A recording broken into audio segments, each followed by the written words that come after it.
Сәлеметсіздер ме, құрметті студенттер? Менің аты жөнім Жанболатова Сайора Анипияқызы, Еуразия технологиялық колледжінің қазақ тілі және қазақ әдебиеті пәндерінің оқытушысымын. Бүгінгі біздің тақырыбымыз қазақ тілі пәнінен Қазақстан астаналары сын есімнің сөйлемдегі қызметі туралы болады. Ең бірінші біз сабағымыздың мақсатымен танысып алайық. Сабағымыздың мақсаты білім алушыларды отанға деген сүйіспеншілік рухына, елордамызды құрметтеуге тәрбиелей отырып, сын есімнің сөйлемдегі қызметімен таныстыру болып табылады. Сіздерге сұрақ, білім алушылар. Орта ғасырда Қазақстанда қандай қалалар бой көтерді? Келесі сұрақ, Қазақстанда қандай үлкен қалалар бар? Үшінші сұрақ, біздің отанымыз қандай мемлекет? Астана қай қала? Қандай қала және Астана сіздерге ұнайды ма? Осы сұрақтарға жауап беріңіздер. Орынбор, Ресей Федерациясындағы қала, облыс орталығы. 1735 жылы бекініс қамал ретінде қаланып, аты Ор өзенінің атына байланысты қойылған. Орынбор Жайық өзенінің жағалауында орналасқан, солтүстік-батыс бөлігі Жайық өзендерінің қиылысына дейін жетеді. Орынбор 1920-1925 жылдар аралығында Қазақ АКСР-ның астанасы болады. 1925 жылы Қазақ Советтерінің тұңғыш съезі өтеді. Съезде халқымыздың аты Қазақ деп, ал Қазақ АКСР-ның астанасы Қызылорда ретінде өзгертіледі. Қызылорда қаласы Астана ретінде 1929 жылға дейін болады. Алматы Қазақ Советтік Социалистік Республикасының астанасы. Алматы облыс орталығы. Сонымен қатар республиканың саяси, әкімшілік, экономикалық және мәдени орталық болып саналатын қалалардың бірі. 1929 жылы қазақ елінің ордасын Голошокин Қызылордадан Алматы қаласына көшірді.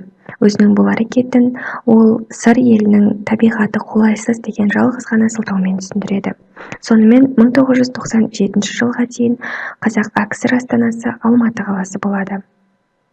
Еліміздің аса ірі, әсем де сұлу қаласы Алматы 1991 жылдың 16 желтоқсанынан 1997 жылдың 10 желтоқсанына дейін егеменді Қазақстан Республикасының бірінші астанасы болды. Ал 1998 жылы Қазақстанның астанасы қазіргі Астана қаласына көшірілді. Енді құрметті білім алушылар, сіздермен әлем елдерінің астанасы туралы қызықты мәліметтермен таныс болайық. Келесі суретте Жапония қаласы берілген. Жапония елінің астанасы Токио қаласы. Бұл әлемдегі ең қауіпсіз жерлердің бірі ретінде саналады екен. Келесі Мексика астанасы Мехико қаласы.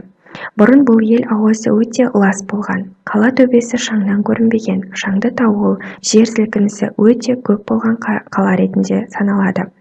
Келесі суретте Таиланд астанасы Бангкок қаласы. Бұл қала атауы ең ұзын ретінде Гиннес рекордтар кітабына енген. Оны қысқартып періштелер қаласы деп атаған екен. Құрметті білім алушылар, келесі біздің грамматикалық тақырыбымыз сын есімнің сөйлемдегі қызметіне арналады. Сын есім негізінен сөйлемде анықтауыштық қызметін атқарады.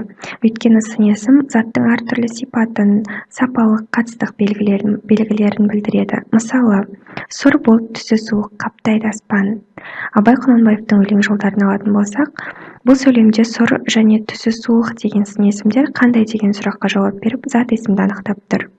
Сын есім ілік септікте тұрып, заттанып келіп анықтауыш болады. Мысалы, жақсының жақсылығын айтып, нұры тасысын деген мақалды алсақ, жақсының, яғни жақсы адамның, кімнің деген сұраққа жауап беріп, анықтауыш қызметінде тұрған сөйлем. Сын есімнің сөйлемдегі баяндауыш қызметіне тоқталатын болсақ, сын есім жүктік тұлғада тұрып, сөйлемнің баяндауышы да болады. Мысалы, сен бір артық көркемсің. Жамбылдың өлең жолдарынан алсақ, келесі әлсіз адам, сүріншек. Бұл сөйлемдерде көркемсің екінші жақта, сүріншек үшінші жақ сөздері жүктік тұлғада баяндауыш қызметін атқарып, сөйлемнің соңында келіп тұр. Келесі сын есімнің сөйлемдегі пысықтауыш қызметіне тоқталайық. Сын есім сөйлемде етістіктің алдында тұрып, қимыл, іс-әрекеттің сынын білдіріп, қалай деген сұраққа жауап беріп, пысықтауышта бола алады. Мысалы, өлең мен сөзді желдей құйындатқан. Гүлнар бөлмесін таза ұстайды деген сөйлемдердегі желдей және таза деген сын есімдер қалай деген сұраққа жауап беріп пысықтауыш қызметін атқарып тұрғандығын өздеріңіз көріп тұрсыздар. Келесі сын есімнің заттануы. Сын есім әдетте көптелмейді, тәуелденбейді, септелмейді. Егер сын есімге көптік, не болмаса тәуелдік, я септік жалғау жалғанса, онда сын есім зат есімнің орнына жүреді.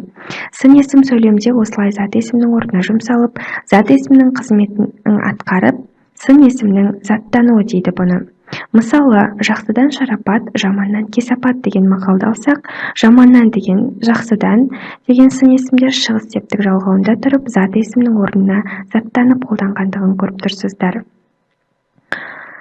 Келесі сын есімнің толықтауыш қызметі. Сын есім табыс, барыс, жатыс, шығыс, көмектес септіктерінде келіп, заттанып, толықтауышта болады.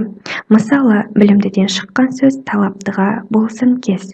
Білімдіден кімнен шыққан сөз? Білімдіден шыққан сөз. Толықтауыш қызметін атқарып тұр.